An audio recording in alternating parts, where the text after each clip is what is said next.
Irmãos,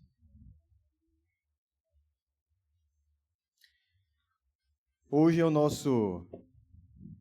Na verdade, vamos orar mais uma vez.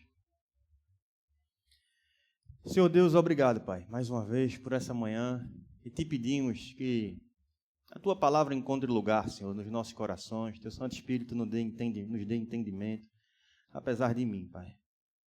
É o que nós te rogamos. Amém.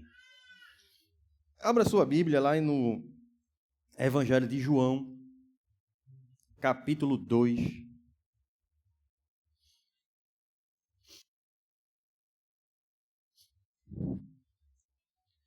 Nós vamos ler dos versículos 19 até o versículo, não se assuste, 34.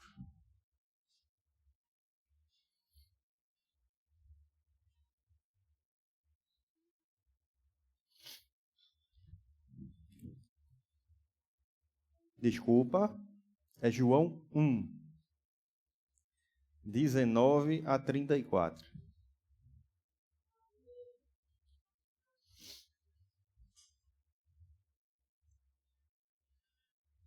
Podemos ler? Este foi o testemunho de João, quando os judeus de Jerusalém enviaram sacerdotes e levitas para lhe perguntarem quem ele era. Ele confessou e não negou, declarou abertamente: não sou o Cristo. Perguntaram-lhe: e então, quem é você? É Elias? Ele disse: não sou. É o profeta? Ele respondeu: não. Finalmente perguntaram: quem é você? Dê-nos uma resposta para que a levemos àqueles que nos enviaram. Que você diz acerca de si próprio? João respondeu com as palavras do profeta Isaías: eu sou a voz do que clama no deserto. Façam um caminho reto para o Senhor. Alguns judeus que tinham sido enviados interrogaram-no: então, por que você batiza, se não é o Cristo, nem Elias, nem o profeta? Respondeu João: eu batizo com água, mas entre vocês está alguém que vocês não conhecem. Ele é aquele que vem depois de mim, e não sou digno de desamarrar as correias de suas sandálias. Tudo isso aconteceu em Betânia, do outro lado do Jordão, onde João estava batizando. No dia seguinte, João viu Jesus aproximando-se e disse: vejam, é o Cordeiro de Deus que tira o pecado do mundo. Este é aquele a quem eu me referi quando disse: vem depois de mim um homem que é superior a mim, porque já existia antes de mim. Eu mesmo não o conhecia, mas por isso é que vim batizando com água, para que ele viesse a ser revelado a Israel. Então João deu o seguinte testemunho: eu vi o Espírito descer dos céus como uma pomba e permanecer nele.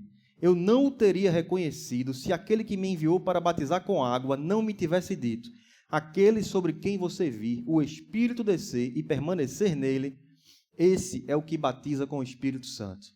Eu vi e testifico que este é o Filho de Deus. Irmãos, estamos na Páscoa e tem sido muito bom ver o quanto a mensagem sobre a morte de Cristo tem sido anunciada nesse período ao redor do mundo. Esse ano eu parei para observar um pouco mais sobre isso, porque geralmente as pessoas esvaziam a mensagem completamente, né? Termina tudo se reduzindo a chocolate e coelhinho da Páscoa e votos de prosperidade, esperança, boas festas e coisas do tipo. Mas eu fiquei surpreso com a quantidade de pessoas fazendo referência à morte e à ressurreição de Cristo nessa Páscoa.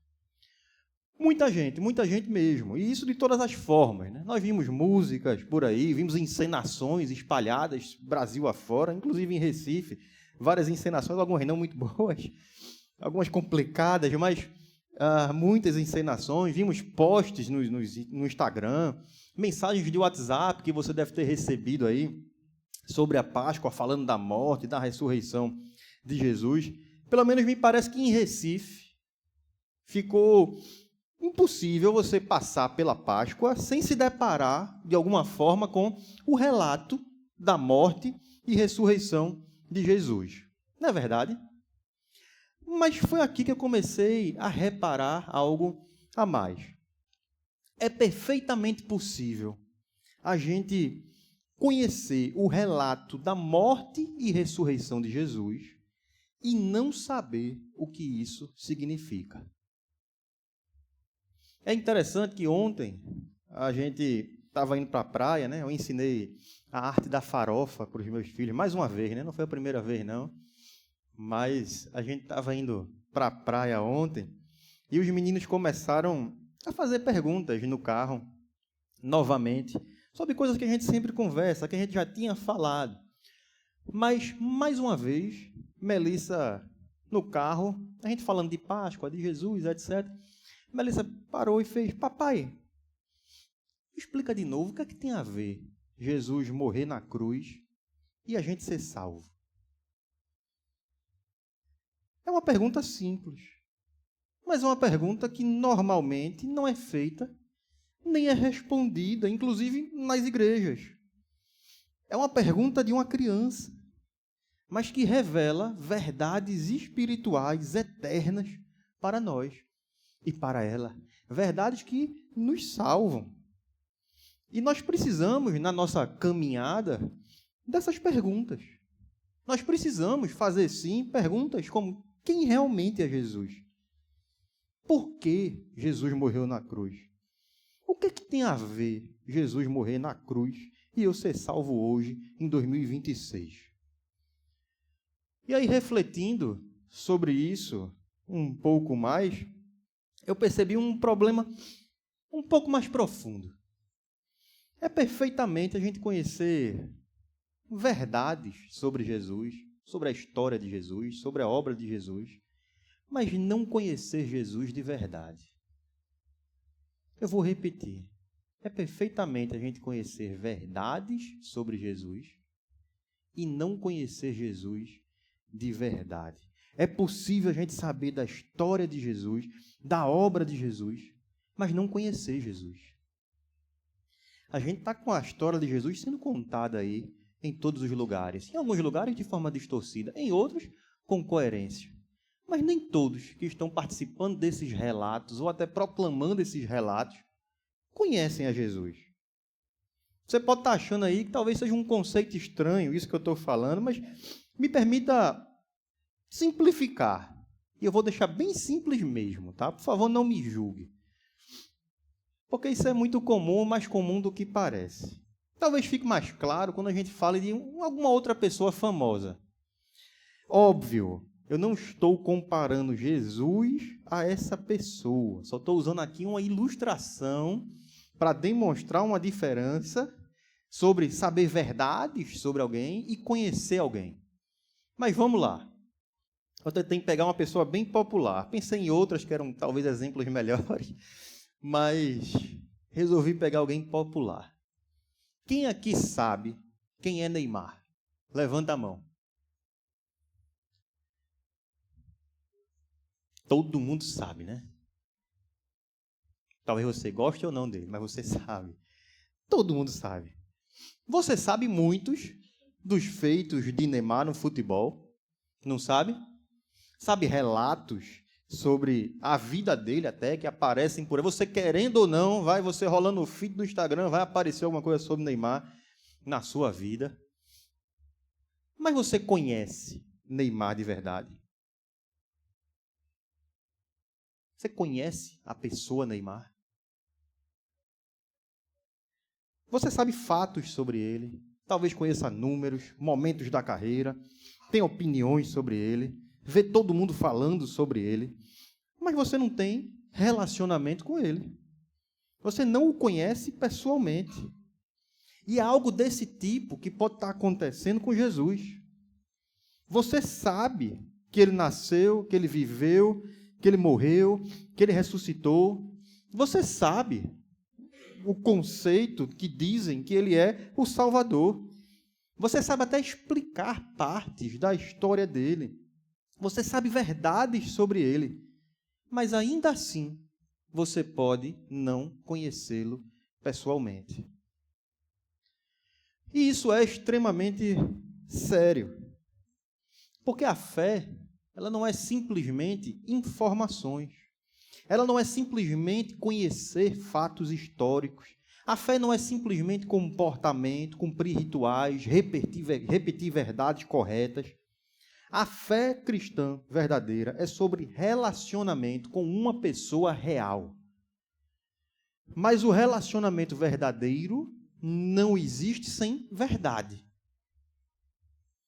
Você só pode se relacionar corretamente com alguém quando há verdade nesse relacionamento. E quando você sabe quem realmente é aquela pessoa. Se você tem uma visão distorcida sobre aquela pessoa, seu relacionamento vai ser distorcido. Se há mentiras no relacionamento, seu relacionamento será distorcido. Não é relacionamento verdadeiro. E é a partir do relacionamento que nós vamos conhecendo mais verdades. E vamos nos aprofundando nessas verdades e nesse relacionamento. A verdade sustenta o relacionamento. E o relacionamento verdadeiro alimenta essa verdade que vai sustentando o relacionamento e a gente vai se aprofundando nessa caminhada, nesse relacionamento. E aqui está o ponto central que nós precisamos entender nesta Páscoa. Se você não entende quem é Jesus, você não entende o que ele fez. Se você não entende o que ele fez, você não entende o Evangelho. Por isso, antes da gente falar da cruz, antes da gente falar sobre a ressurreição, antes da gente falar sobre salvação, a gente precisa responder uma pergunta fundamental. Quem é Jesus? A gente tem muitas respostas prontas na nossa cabeça. Mas muitas vezes respostas prontas, decoradas, desacompanhadas do conceito realmente sobre aquilo. A gente começa a dizer, Jesus é meu Salvador, Jesus é meu Senhor, mas a gente não compreende todas as implicações dessas afirmações, desses conceitos, a construção da verdade que existe por trás desse conceito, a verdade que sustenta o conceito. E é exatamente aqui que a Bíblia nos dá uma das respostas mais profundas e mais carregadas de significado de toda a Escritura. Quando João Batista vê Jesus, no texto que a gente leu, ele não apenas diz, olha, ali está um mestre, ali está um profeta, ali está um professor, ali está um rabino. Ele diz, eis o Cordeiro de Deus que tira o pecado do mundo. Essa não é uma declaração simples, apesar de curta. Essa não é uma declaração simplesmente bonita. É uma declaração profundamente teológica. Quando João Batista chama Jesus de Cordeiro, diz que Jesus é o Cordeiro, responde quem é Jesus nesse sentido. Ele está conectando toda a história da Bíblia em uma única frase. Mesmo antes do resto da história de Jesus acontecer. Ali está no comecinho do ministério de Jesus. Mas também a Bíblia aqui está nos mostrando que para entender Jesus, você precisa voltar atrás. Lá atrás, nas Escrituras. Muito antes da cruz. Muito antes do nascimento de Cristo. Você precisa voltar lá para o início da história da redenção, especialmente na Páscoa. Porque Jesus, ele não é simplesmente alguém que morreu. Eu até me lembro, conversando ontem com Melissa, que eu digo, Melissa, parabéns por sua pergunta. Porque, mais uma vez, criança pergunta a mesma coisa 35 vezes, né? Mas parabéns por sua pergunta. Porque Jesus não foi o único que morreu na cruz, não. Centenas de outras pessoas, milhares de pessoas morreram na cruz naquela época. Qual é a diferença? Então, não é só morrer na cruz. A diferença é que Jesus é o Cordeiro. Se você não entende o que é que isso significa, você não entende a cruz, que a gente tanto canta, que a gente tanto fala. E é exatamente isso que a gente vai fazer agora. A gente vai olhar para essa verdade, de que Jesus é o Cordeiro. E a gente vai dar alguns passos aqui. Primeiro, vamos entender a origem da imagem do Cordeiro nas Escrituras, do símbolo do Cordeiro nas Escrituras. Vamos ver como é que essa imagem aponta diretamente para Jesus também. E, por fim, vamos ver de forma pessoal o que é que significa que Jesus é o Cordeiro nas nossas vidas, na nossa história.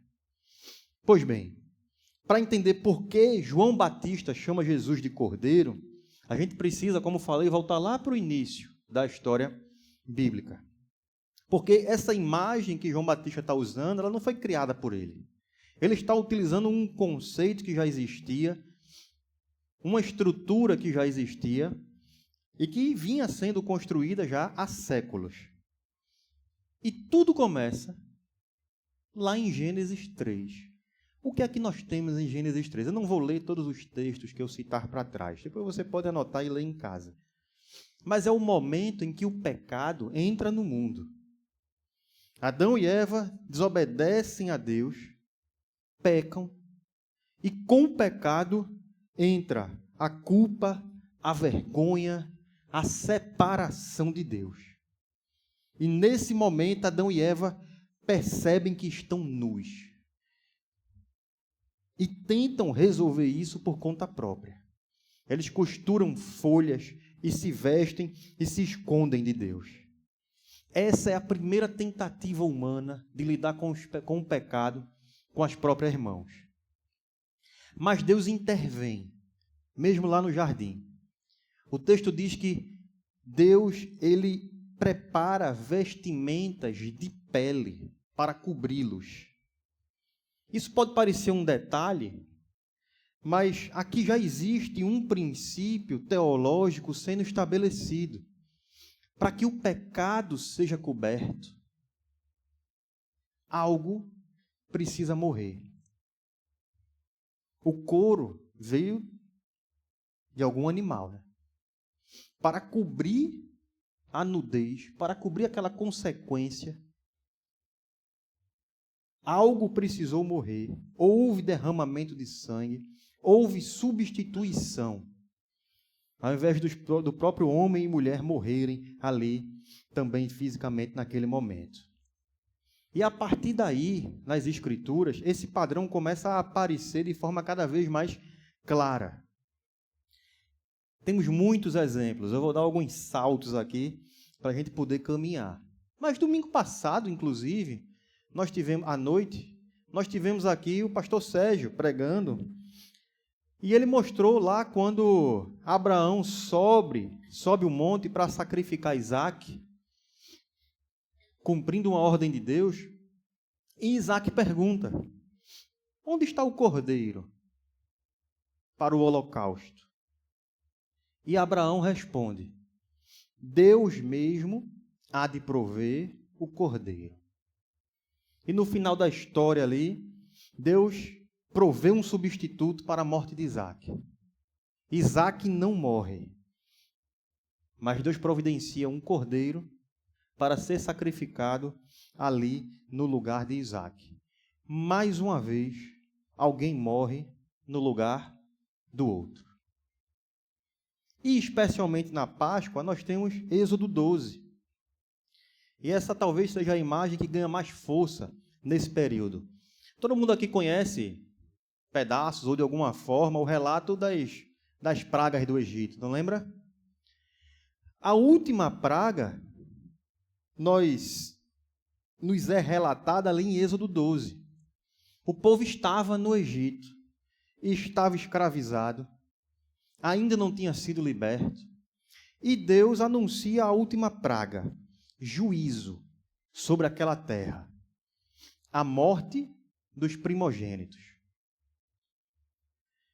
Mas juntamente com o juízo, Deus estabelece um meio de livramento para o seu povo. Diz, vai passar o juízo. o primogênito de cada casa vai morrer. Estou trazendo juízo, inclusive dos animais. Estou trazendo juízo. Mas vocês, cada família do meu povo, deve pegar um cordeiro sem defeito e sacrificá-lo e colocar sangue nos umbrais da porta, na grade da porta. Pega o sangue do cordeiro e passa ali na porta. E Deus diz que quando estiver passando, ao ver o sangue, ele passaria por cima daquela casa. A morte não entraria ali, passaria por cima. O texto exato nos diz assim, ó: naquela mesma noite passarei pelo Egito e matarei todos os primogênitos, tanto dos homens como dos animais, e executarei juízo sobre todos os deuses do Egito. Eu sou o Senhor. O sangue será um sinal para indicar as casas em que vocês estiverem. Quando eu vir o sangue, passarei adiante. A praga de destruição não os atingirá quando eu ferir o Egito. Perceba o que é que está acontecendo aqui. Aquela família que sacrificou o cordeiro e passou o seu sangue nos umbrais, ela não está sendo salva por conta de sua moralidade. Ela não está sendo salva porque ela merecia de alguma forma, porque ela já teve uma vida muito sofrida, de escravidão e necessidade. Ela não está sendo salva por conta de alguma performance religiosa, porque tinha algum cargo, porque tinha algum nível de autoridade. Ela está sendo salva da morte, naquele momento, por conta do sangue do cordeiro. Ou havia sangue na porta, ou havia morte dentro de casa. E a partir dali, o cordeiro passa a ocupar um lugar central na vida do povo de Deus. Essa é a primeira Páscoa. É daí que surge a Páscoa.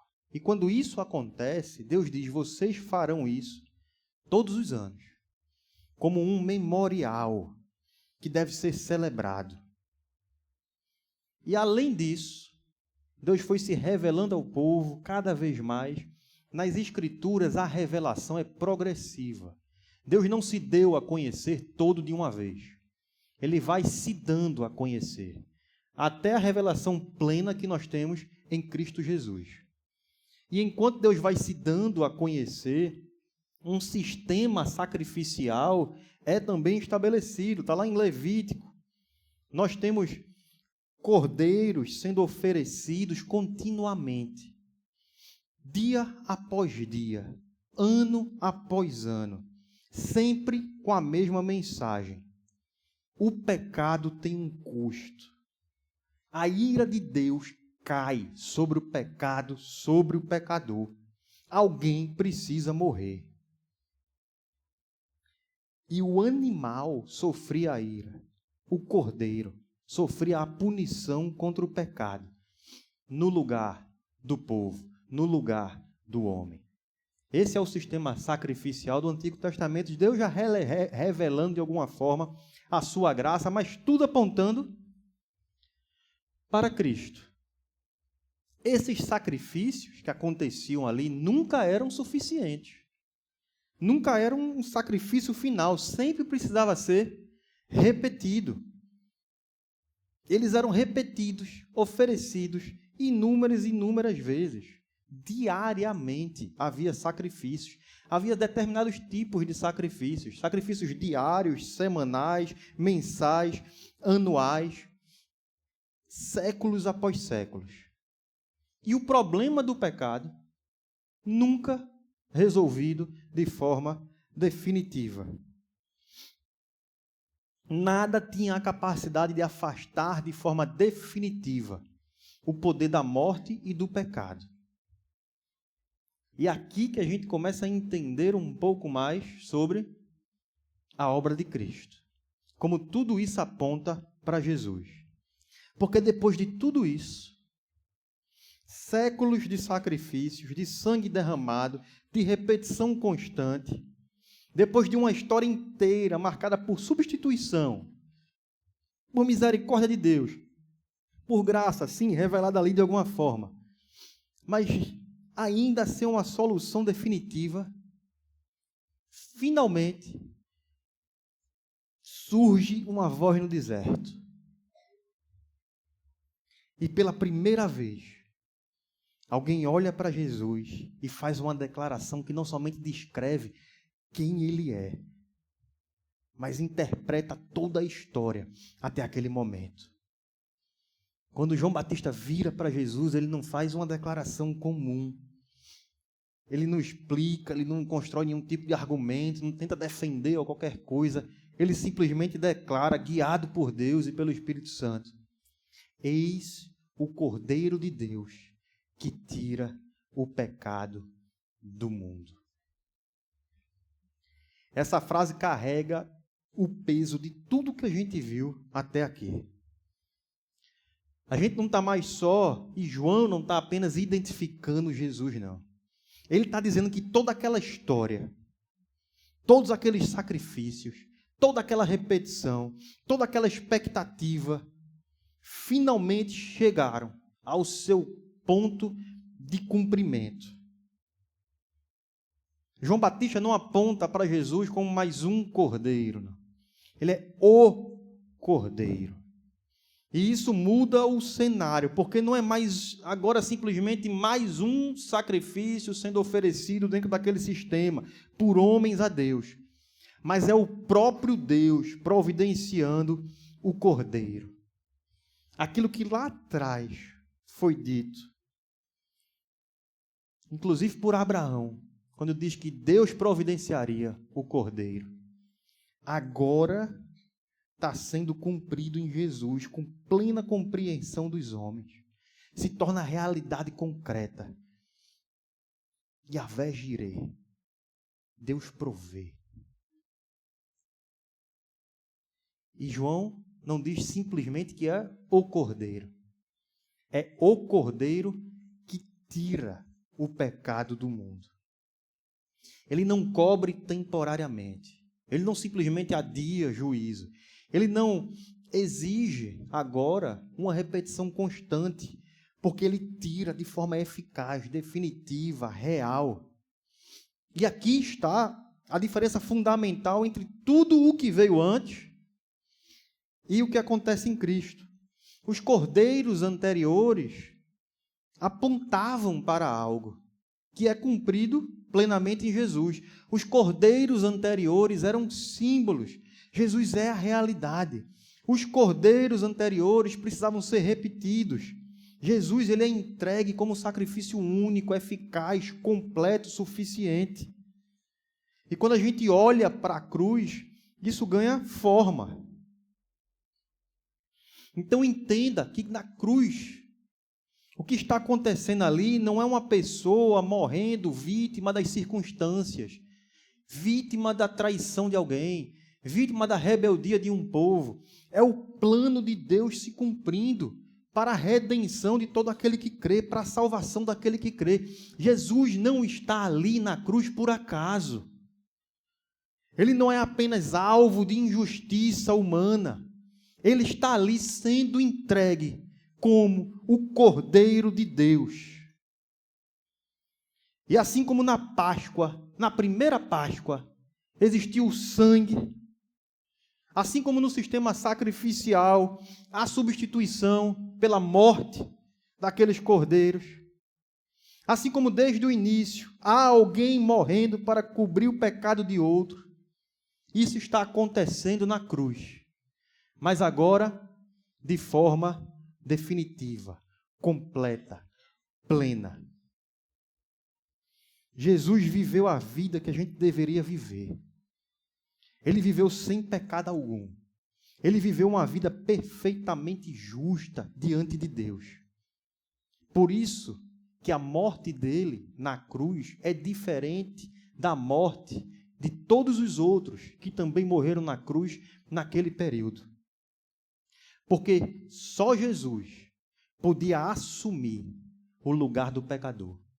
Só Jesus não tinha pecado algum.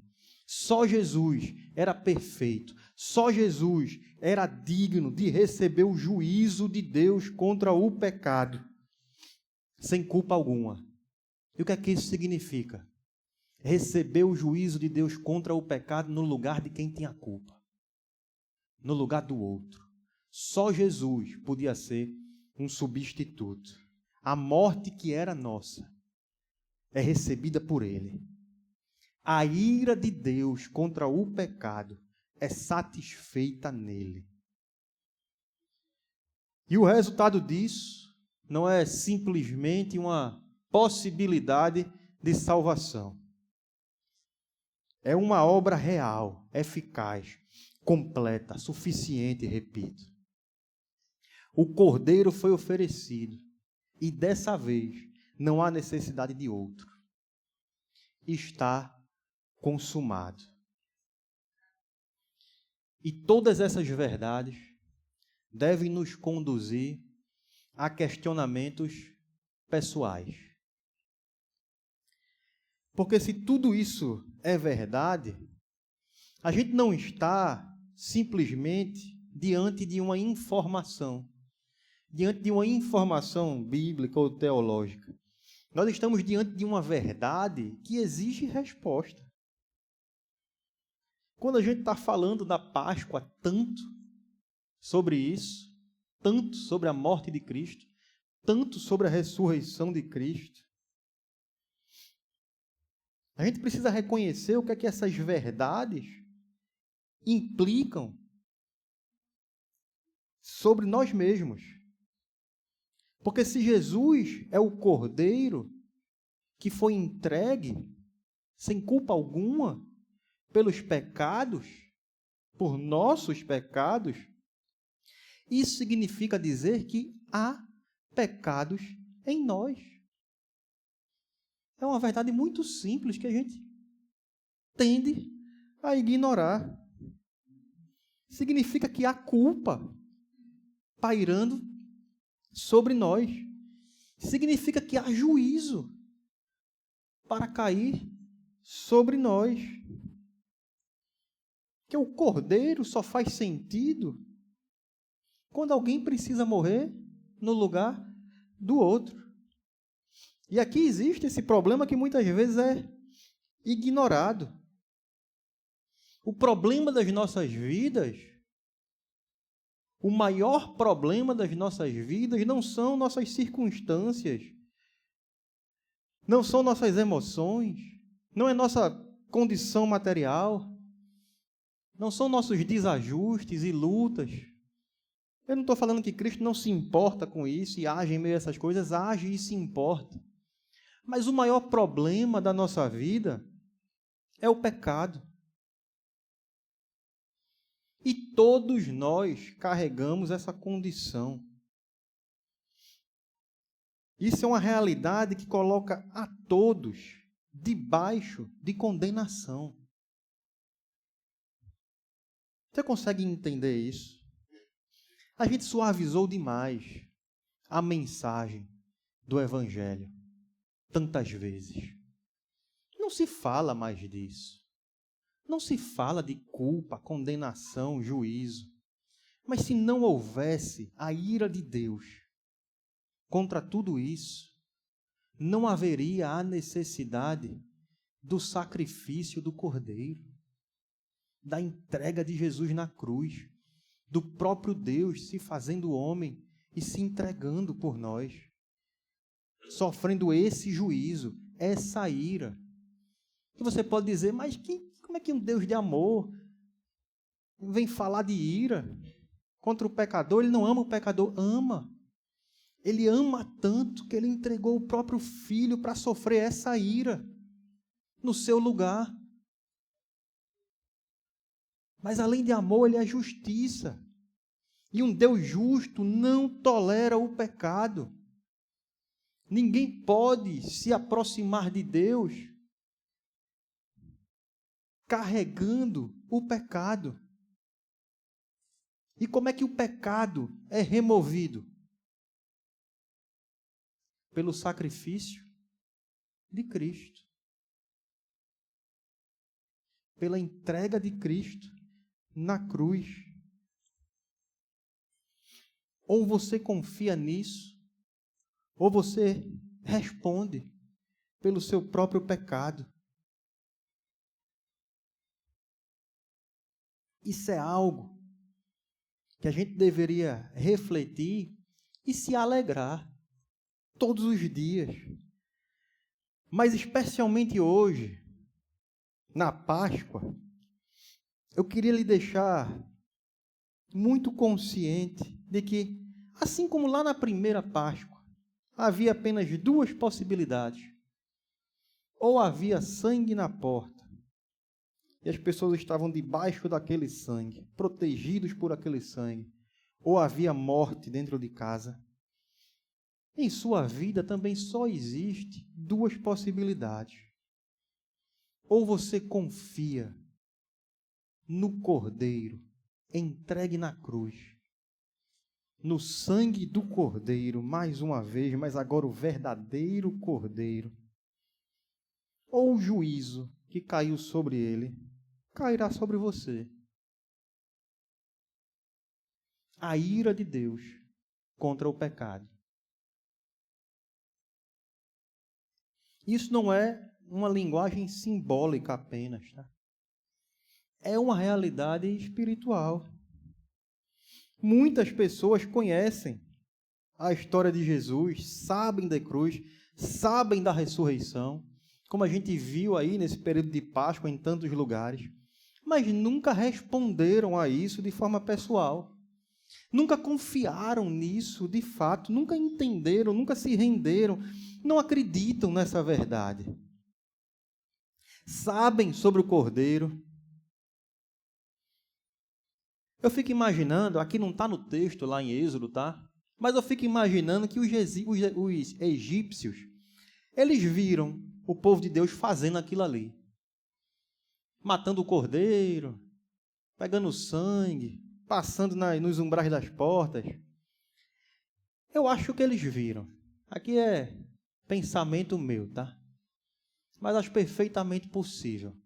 Que eles viram, talvez até perguntaram, o que é que se trata disso aí? Não, Deus mandou fazer assim. Talvez zombaram, presenciaram tudo aquilo ali, antes de acontecer o juízo, mas não fizeram nada. E por isso, eles receberam o juízo. Não estavam debaixo do sangue, não confiaram naquele Deus que estava provendo o livramento. Da mesma forma, meus irmãos, há muitos que conhecem verdades sobre Jesus, sabem a história da sua vida, morte e ressurreição, encenam isso, postam no Instagram, mandam em corrente do WhatsApp, sabem repetir tudo isso, mas nunca responderam a essa verdade de forma pessoal. Nunca introduziram essa verdade em suas vidas. Na prática, rejeitam essa verdade. E aqui entra o que a gente chama de evangelho e o chamado do evangelho.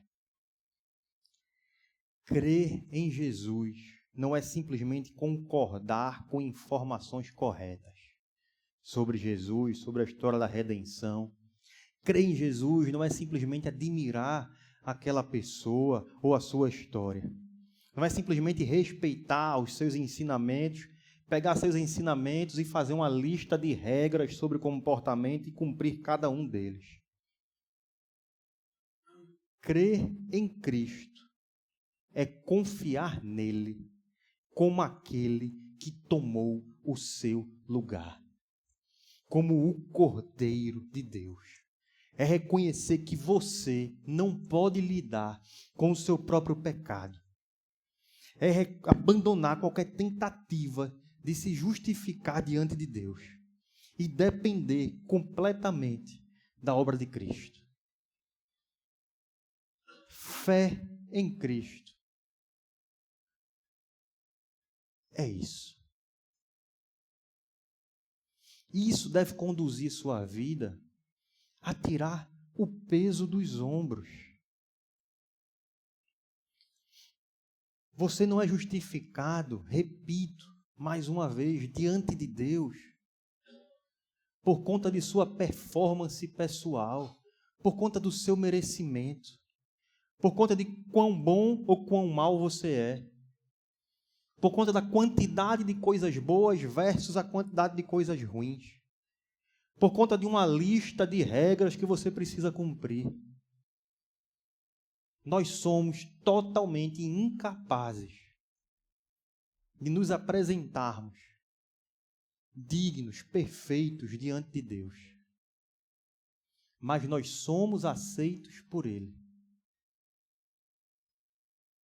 Não por conta do que a gente faz, mas porque Cristo fez por nós. Por isso que eu repito aqui também, como já falei várias vezes, a gente costuma dizer, Jesus morreu por você. Morreu. Mas Ele também viveu por você. Ele cumpriu na sua vida todas as exigências de Deus que eram direcionadas a você. E Ele tomou o seu lugar nisso também. Ele tomou o seu lugar vivendo uma vida justa no seu lugar.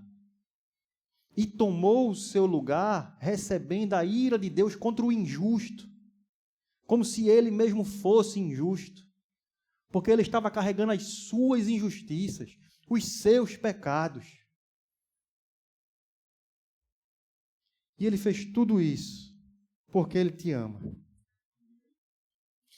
E assim como naquela noite no Egito, quando o sangue estava na porta, a morte não entrava, hoje todo aquele que está debaixo de Cristo não está mais debaixo de condenação. O juízo foi executado em Cristo. A dívida foi paga. A culpa foi removida, porque o Cordeiro de Deus foi sacrificado. Mas não é apenas isso. Porque Jesus não permaneceu morto. E aqui o louvor pode vir subindo. Jesus ressuscitou. Jesus venceu a morte, venceu o pecado. E agora Ele oferece vida, perdão, salvação a todos os que creem nele.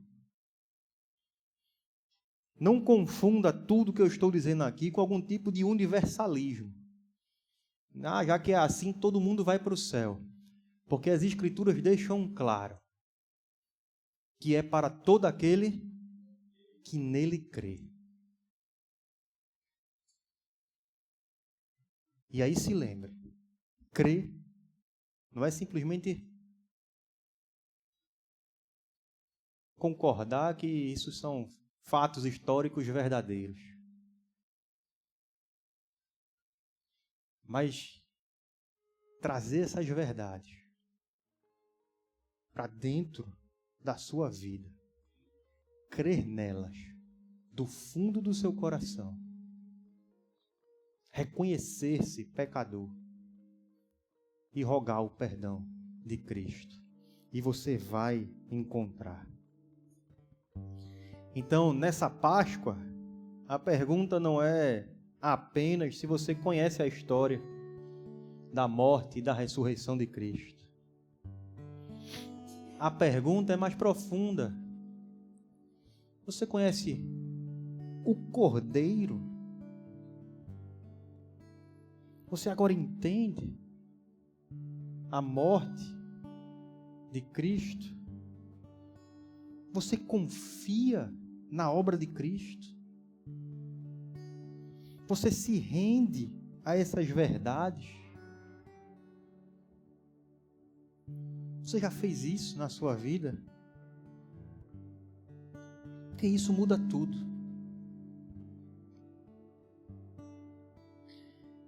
E nós vamos celebrar a ceia do Senhor agora.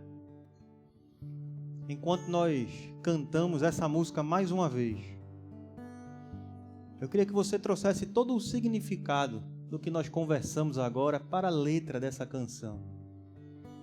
Cante com gratidão, com alegria, reconhecendo exatamente quem é Jesus e a sua obra na cruz, o Cordeiro entregue por nossos pecados. E se você ainda não creu nessa verdade, desta forma, mas hoje você se reconhece pecador, necessitado dessa salvação, saiba que Cristo te oferece essa salvação. E você não precisa fazer nada, apenas crer. Apenas crer. Não é pelo que você é, pelo que você faz. É por quem Ele é e o que Ele fez. Creia na verdade do Evangelho. E participe da ceia. Quem pode participar da ceia? Todos aqueles que creem na verdade do Evangelho. Essa é a mesa do Cordeiro. Vocês entendem agora? A morte de Jesus aconteceu na Páscoa. Naquela mesma época, quando se celebrava o que tinha acontecido no Egito. O que tinha acontecido com aquele sacrifício daquele cordeiro para salvar o povo de Deus. É nessa mesma época, celebrando exatamente aquilo, os discípulos e Jesus sentados, conversando sobre isso, que Jesus vira para eles e diz: estou fazendo uma nova aliança. E agora este é o meu sangue. Não é o sangue daquele cordeiro que a gente está celebrando a partir de agora. Eu estou me entregando, porque esse é o meu corpo que está sendo dado por vocês. E Jesus manda a gente agora não mais repetir aquela Páscoa do Egito, mas Ele ressignifica a Páscoa. E nós celebramos a ceia por causa disso. Estamos celebrando o sacrifício de Jesus agora, o Cordeiro de Deus, entregue por nossos pecados. E estamos anunciando que Ele voltará. A Páscoa, meus irmãos, é portanto também um motivo de alegria. A maior alegria das nossas vidas. Se você ainda não se rendeu a essas verdades, mas hoje compreendeu algo mais de alguma forma, renda-se, entregue sua vida ao Senhor, confie nele, cante de coração agora que Ele é o Cordeiro, entregue por nossos pecados. Vamos ficar de pé?